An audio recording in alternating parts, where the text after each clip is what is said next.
now that we're ready to start working on our bias binding, we need to set up our presser foot. We won't deal with this back screw yet. We'll leave that until it's actually up on the sewing machine. What we're going to be doing first is setting the width here, and this actually runs through to 20 millimeters. So from 5 through to 20 is actually marked on the plastic casing.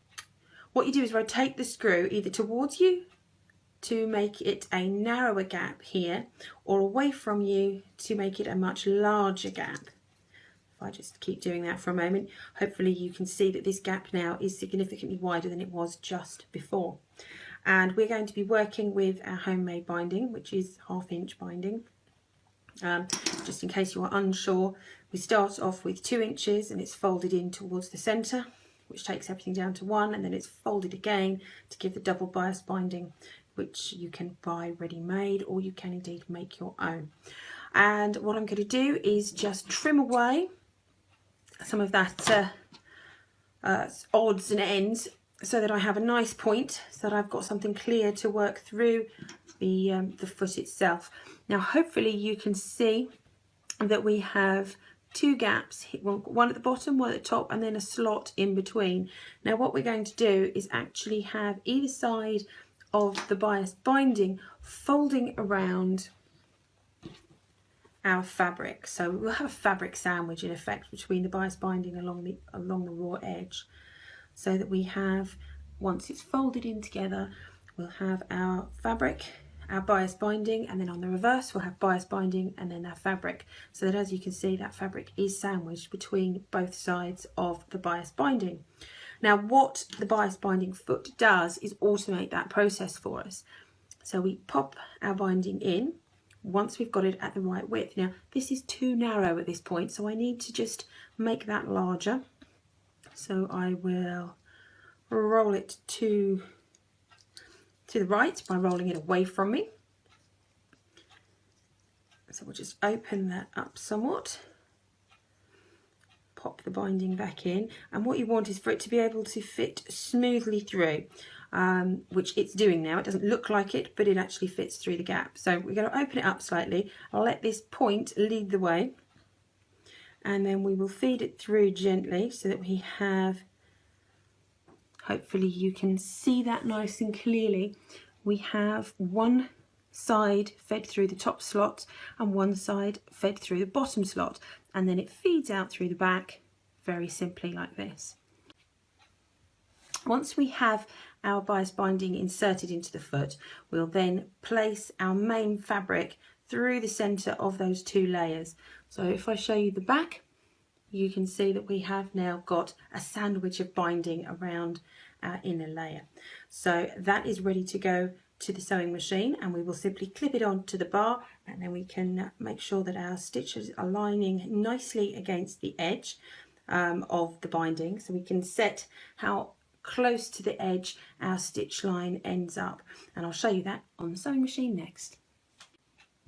We're now ready to join our sandwich and the binding foot to the sewing machine, and we're going to be aligning the bar on the presser foot just here with the hole in the presser foot adapter there. And so before we start, we just make sure those 2 line up. Now if you're not too confident inserting this for the first time, then you can always pin your binding to your main fabric before we start working on attaching it to the presser foot. So we just gently drop it down, and all being well, it should just click into place. If not, give the red button at the back, or whatever the button for release on your particular foot is, give that a little tap, and that should just take it on board.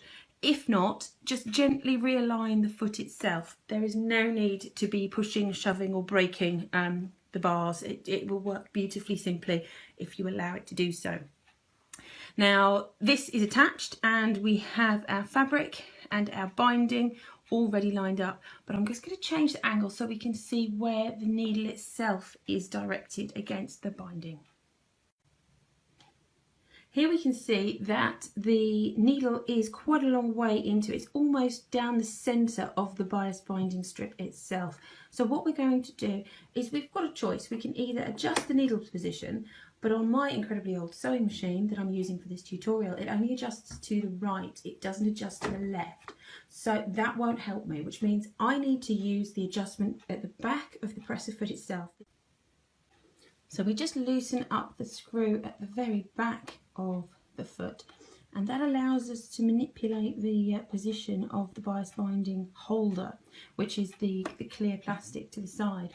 So if we raise our foot slightly, you'll find that everything can move across and back as we need it, so that we can position it underneath where we want that to be for the needle. So we'll tighten this back up now we've got the position we want. Make sure that everything is down and double check the alignment with the needle. And now that is far closer to the left of the fabric than it is to the centre. So I'm ready to get my machine threaded up and start. We're now ready to start sewing our binding to our fabric. I've already done a single back tack manually to make sure that everything is lining up as I want it to, and now I'm going to start simply sewing through. I will have to take my pin out shortly because obviously that will not pass through the binding foot. However, by that stage there will be sewing in place holding the fabric to the binding. So I have the rest of the binding loose, and I'm not sitting on it, and it's not trapped between myself and the table, for example, and I have my fabric also ready to work with, and I'll need to be feeding it through at the same speed as I am actually sewing. So let's get started with that.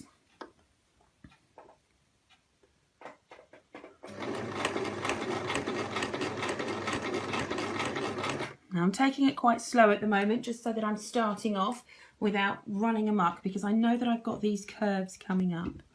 So you just need to keep looking at what you're doing, and then as you come towards the curves, you will need to feed the bias binding round.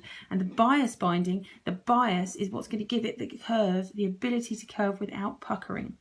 So let's see what we can do. So I'm going to hold it where I need to start turning, so that I know that is when I need to start making some conscious choices. So we're closer now, and I can open up my binding and make sure that I am working it in to the curve correctly. So I'm going to twist against the foot, but that's not a problem because the binding foot itself will bring everything back into alignment for me. And then I can pause again. Now, if at all possible, make sure that the needle is always down when you pause between stitches. And then we can just make sure that the binding is nicely encasing that fabric. So now you can see we're definitely going to be working in the opposite direction. And so it's going to feel a little strange to start off with, but we will work back round very easily.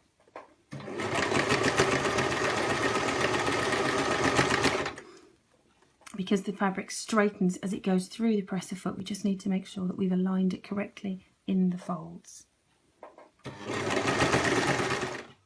So we're going to continue to sew until we get to the pin mark, which is basically the corner shape that we want to create our mitre against. So when we do create our mitre, we'll be folding it out and then back around, and you'll see that that does form a very nice mitre.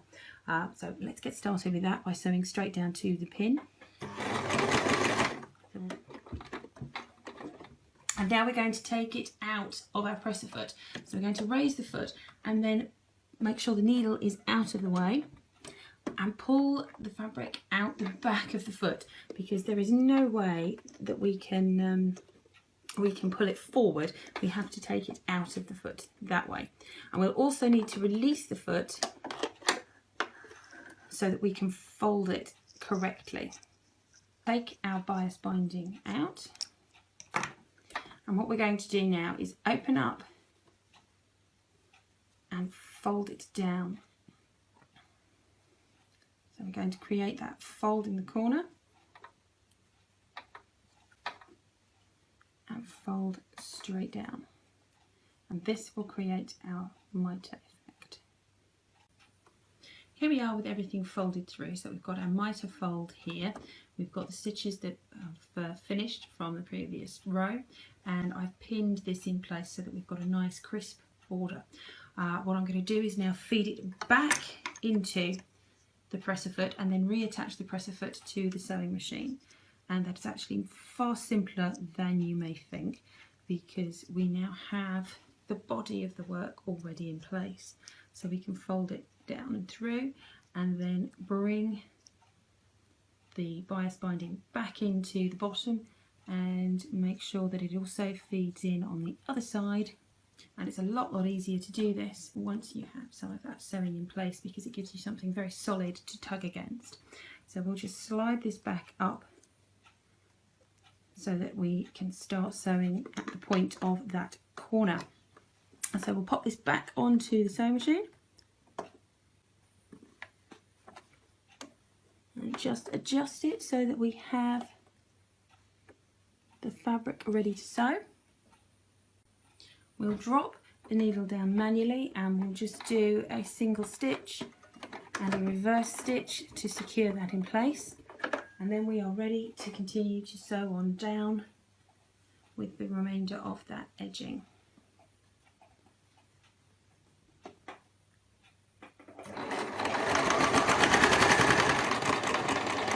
And now we can continue sewing all down the straight length for our bias binding. And here we can see the outer curve, the inner curve, and our bias corner. So it is actually quite straightforward to use. It can be a little bit fiddly at first and definitely needs a bit of practice to get used to the process, but the bias binding foot, which seals both the front and the reverse of the bias binding at the same time, is actually quite a godsend once you have got used to the process.